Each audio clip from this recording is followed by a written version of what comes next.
کربلا میں اگر امام حسین فاتح ہیں اور امام حسین کی جیت ہوئی ہے تو پھر شیعہ اس پر غم کیوں مناتے ہیں، عزاداری کیوں کرتے ہیں، ماتم کیوں کرتے ہیں؟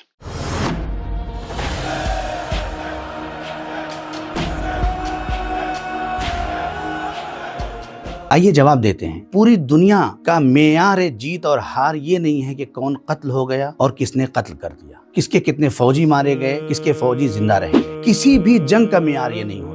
دنیا کی ہر جنگ کا معیار یہ ہوتا ہے کہ کس مقصد کے تحت جنگ ہو رہی ہے۔ اگر وہ مقصد قتل ہونے والا پا جا رہا ہے تو وہ جیت جاتا ہے، اگر قتل کرنے والا پا جاتا ہے تو وہ جیت جاتا ہے۔ کربلا میں مقصد تھا، یزید چاہتا تھا کہ حسین میرے ہاتھ پر بیعت کر لے۔ حسین کے 72 ساتھی کربلا میں یہ دکھانا چاہتے تھے کہ حسین کیا، حسین کا جون جیسا غلام بھی بیعت کرنے پر راضی نہیں ہے، 6 مہینے کا بچہ بھی بیعت کرنے پر راضی نہیں ہے۔ دنیا کی نگاہوں نے اور تاریخ کے ماتھے پر یہ لکھا ہوا ہے کہ حسین کا ایک کمزور سے کمزور سپاہی بھی یزید کی بیعت کرنے کو تیار نہیں تھا، لیکن دنیا کی نگاہوں نے یہ دیکھا کہ یزید کے لشکر سے حر جیسا سپاہی نکل کر آیا اور اس نے حسین کے ہاتھوں پہ بیعت کر کے کہا کہ حسین مجھے معاف کر دو۔ یہ اس بات کی علامت ہے کہ حسین جیتے ہیں، یزید نہیں جیتا۔ کہ اگر حسین جیتے ہیں تو پھر آپ روتے کیوں ہیں، آپ عزاداری کیوں کرتے ہیں، آپ گریہ کیوں کر رہے ہیں، آپ سینہ زنی کیوں کرتے ہیں؟ اس کا جواب یہ ہے کہ ہم حسین کے قتل ہونے پہ نہیں روتے، ہم حسین کے شہید ہونے پہ نہیں روتے، ہم اس ظلم پہ روتے ہیں جو یزیدیت نے کیا ہے۔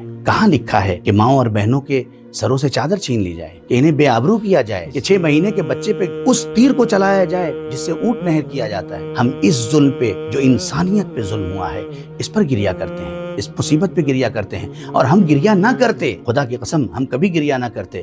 یہ ہمارے ائمہ نے کہا ہے کہ حسین پہ عزاداری کرو، حسین پہ رو، حسین پہ گریہ کرو۔ کیوں؟ اس لیے کہ وہ ظلم کے خلاف ایسا احتجاج ہے کہ قیامت تک کوئی ظالم بھی ظلم کرنے کے بعد چین سے نہیں بیٹھ سکتا ہے جب تک کہ حسین کی عزاداری زندہ ہے۔ اور یہی عزاداری، یہی حسین پہ رونا، یہی حسین کا گریہ کرنا، حسین پہ گریہ کرنا پوری دنیا میں ایک تحریک انقلاب لا رہی ہے۔ اور دنیا دیکھ رہی ہے کہ دنیا کا کوئی بھی انسان ایسا نہیں ہے جس کے اندر شرافت ہو، جس کے اندر انسانیت ہو، وہ کہیں بھی ظلم ہوتا ہوا دیکھ کر خاموش بیٹھ جائے۔ یہ کون ہے؟ گاندھی کیوں کہہ رہے ہیں کہ میں نے ہندوستان کو آزاد کرنے میں اہنسا کا انقلاب لایا جو میں نے کربلا سے درس لیا ہے۔ بڑے بڑے انقلاب لانے والے یہی کہتے ہیں کہ ہمارا نمونہ عمل، ہمارا آئیڈیل کربلا اور حسین ہے۔ کیوں؟ اس لیے کہ یہ وہی ظلم کے خلاف عزاداری جیسا احتجاج جو حسین کے بعد جناب زینب سلام اللہ علیہ نے ہمارے حوالے کیا ہے، اور یہ کربلا سے شام، شام سے دوبارہ مدینے تک کر کے ہمیں یہ پیغام دیا ہے